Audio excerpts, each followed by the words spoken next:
اور اگلی بات جو کی وہ سن لیں، یہ تمام کتب میں درج ہے، جتنی شروع میں نے نہج البلاغہ کی بیان کی، اس وقت الدرۃ النجفیہ میرے سامنے پھر ہے، اس میں وہ جو میں نے کہا وَكَانَ يَأْخُذُ غَلَّتَهَا، پھر سیدنا صدیق اکبر رضی اللہ تعالیٰ عنہ اہل بیت کے لیے غلہ اور ضروریات کی چیزیں پہلے مال فے اور فدق میں سے نکالتے تھے، فَيَدْفَعُ إِلَيْهِمْ مِنْهَا، اور ان کا سارا خرچہ اور اس کے منافع کا حصہ سیدہ کائنات کے گھر اور مولا علی شیر خدا کے گھر بیچتے تھے، ان کی ضروریات کی کفالت کے مطابق پورا۔ ثم فعلت الخلفاء بعدہ کذالک، اور سارے خلفاء راشدین ان کے بعد اسی طرح کرتے رہے، سیدنا مولا علی شیر خدا کے دور تک 30 سال تک یہ عمل رہا۔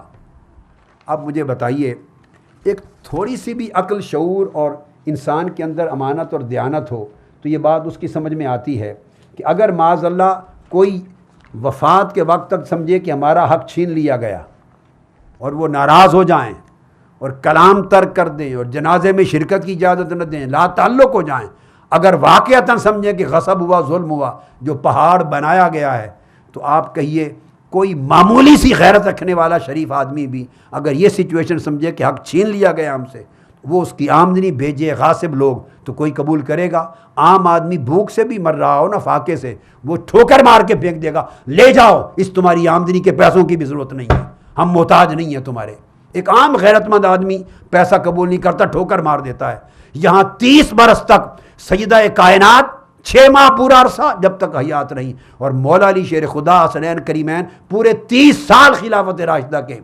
معاذ اللہ اگر وہ غاصب تھے تو غاصبوں کی بھیجی ہوئی اسی فدق کی انکم کی وصولی کرتے رہے۔ وہ بات کیا کریں، کوئی کہیں عقل کے خانے میں پوری تو بیٹھے، اور یہ کوئی اہل سنت کا الزام نہیں ہے، یہ کل کتب شیعہ میں موجود ہے۔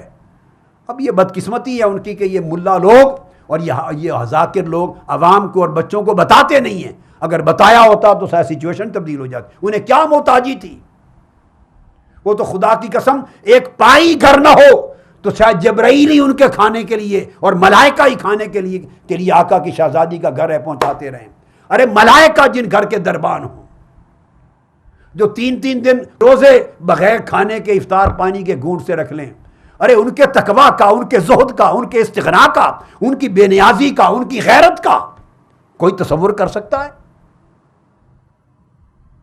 ان سے آپ یہ توقع کرتے ہیں کہ اگر وہ ناراض تھیں اور اتنا بڑا خطبہ جو منسوب کر دیا، گھڑ کے کر دیا ان کے خلاف، ان کے اوپر ناراض تھیں اور تادم وصال کلام نہیں کیا معاذ اللہ، اور جنازے کی شرکت نہیں دی، یہ بھی ڈرامہ ہے، یہ سارا ڈنڈورا ہے، جھوٹ ہے۔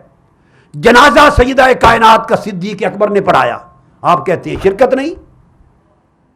آپ کہتے ہیں شرکت نہیں کی؟ کیا باتیں بتاتے ہیں لوگوں کو؟ یہ بھی آئے گی بات، اینڈ پر لاؤں گا میں اس کو، رضی اللہ تعالی عنہ، یہ ارجح روایت ہے۔ تو اگر ناراضگی ہو اور سمجھا جائے کہ حق غصب ہو گیا، چھین لیا گیا، ظلم ہو گیا، تو اس سچویشن میں کوئی اسی مال کی، اسی فدق کی آمدنی بھیجی ہوئی کفالت کے لیے قبول کرتا ہے؟ انہیں کوئی محتاجی آ گئی تھی معاذ اللہ اس حد تک کہ اس کی غاصبوں کے ہاتھ کی بھیجی ہوئی آمدنی قبول کر لیں؟ آج کے دور میں کوئی نہیں کرتا یہ۔ آپ سیدہ کائنات کو کیا نقشہ بتا رہے ہیں دنیا کو؟ 30 سال تک مولا علی شیر خدا حسنین کریمین اس پر کل کتابیں متفق ہیں، غلہ فدق کا مالفہ کا آتا تھا، گھر کا خرچ چلتا تھا، وہ قبول فرماتے تھے۔ کیوں کیا؟ اس لیے کیا کہ وہ راضی تھے اس فیصلے پر، ان کو سمجھ آ گئی کہ حق ہے، آقا تاجدار کائنات کا یہی فرمان تھا، ہماری وراثت نہیں۔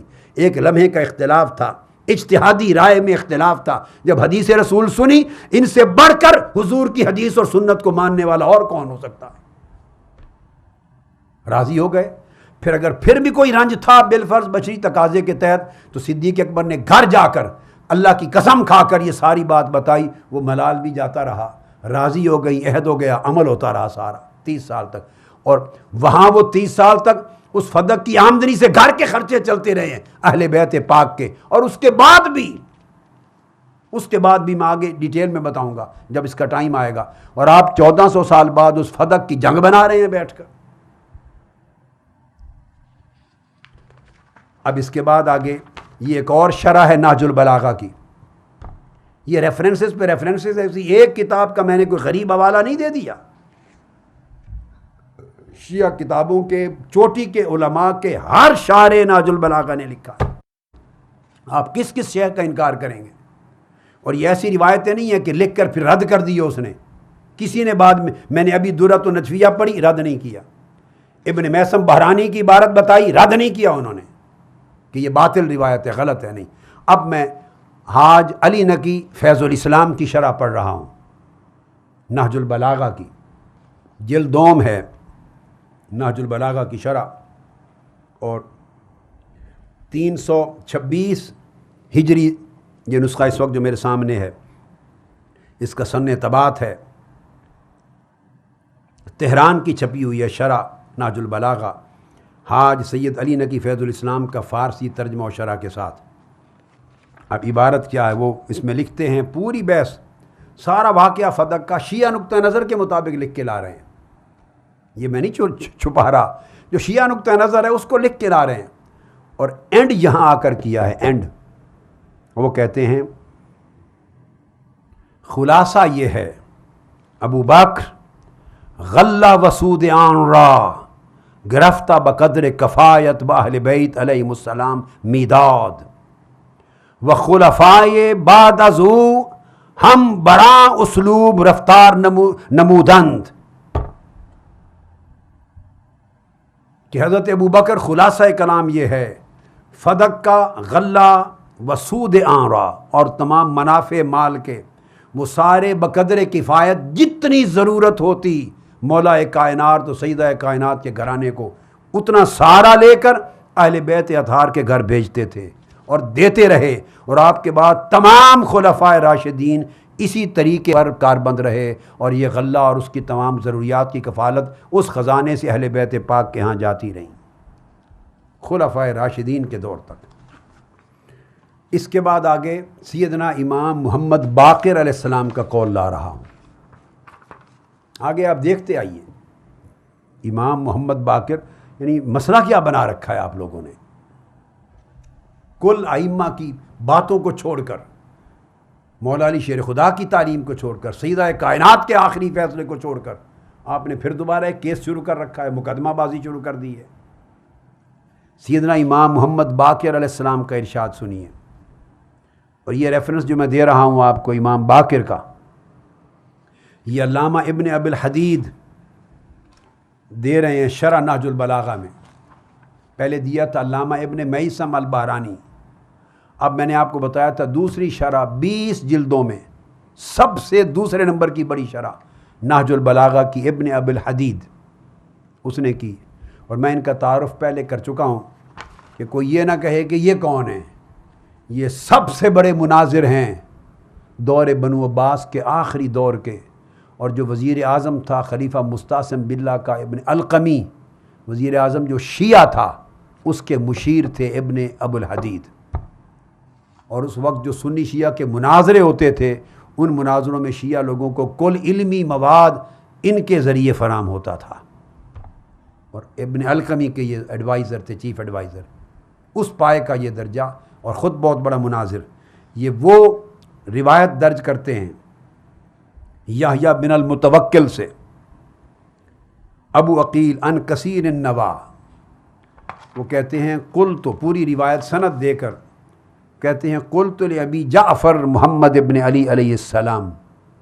کثیر النوا کہتے ہیں کہ میں نے سیدنا امام جعفر الصادق علیہ السلام سے پوچھا، جعلنی اللہ فداک، میں نے عرض کیا اللہ تعالیٰ مجھے آپ پر قربان کر دے، آپ یہ بتائیے ارأیت ابا بکر و عمر هل ظلماکم من حقکم شیئا.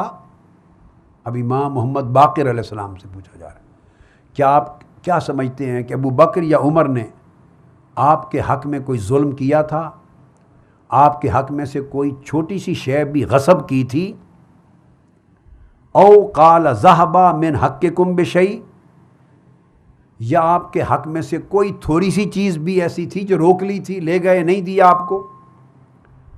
امام محمد باقر علیہ السلام جواب دیتے ہیں، ابو جعفر محمد الباقر علیہ السلام جواب دیتے ہیں سیدنا باقر علیہ السلام، قال اللہ والذی انزل القرآن علی عبدہ لیکون للعالمین نذیرا، اس رب کی قسم جس نے قرآن اپنے رسول پر بھیجا اور ان کو بشیر نذیر بنایا پوری کائنات کے لیے، خدا کی قسم ابو بکر و عمر نے ہمارے حق میں سے رتی برابر بھی کوئی چیز غصب نہیں کی، کوئی ظلم نہیں کیا، ہمارا حق نہیں چھینا، ایک معمولی چیز بھی نہیں چھینی۔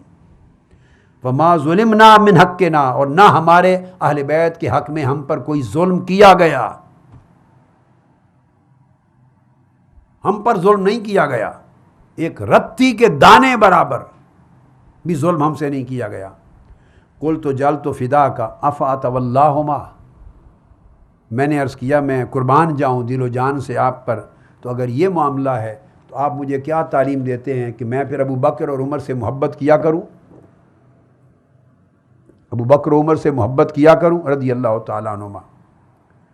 انہوں نے جواب دیا، قال نعم ویحک تولاہما فی الدنیا والآخرہ، اللہ تمہیں ہلاک کرے، یہ پوچھنے کی بات ہے، خدا کی قسم دنیا اور آخرت تک ابو بکر و عمر سے محبت کیا کر، ان کی محبت دنیا میں بھی اور آخرت میں بھی کام آئے گی۔ اور پھر آپ نے فرمایا قال فعل اللہ بالمغیرہ و بنان فإنہما کذبا اہل البیت، اللہ لعنت بھیجے ان دو آدمیوں پر، وہ جو کوفہ کی طرف رہتے تھے، ایک مغیرہ اور ایک بنان، انہوں نے ہمارے اوپر اہل بیت پر، اور ایک روایت میں آتا ہے آپ نے فرمایا میرے باپ پر، یعنی امام زین العابدین کی طرف جھوٹ منسوب کر کر کے وہ باتیں گڑی اہل بیت کے اماموں کے نام اور اہل بیت کے نام جو ہم نے نہ کبھی کہی تھی نہ سوچی تھی۔ وہ جھوٹی روایتیں گھڑ گھڑ کے لوگوں کو ہمارے نام پر بتاتے ہیں، خدا برباد کرے اس مغیرہ اور بنان کو، اس نے اہل بیت پر جھوٹی تہمتیں لگائیں۔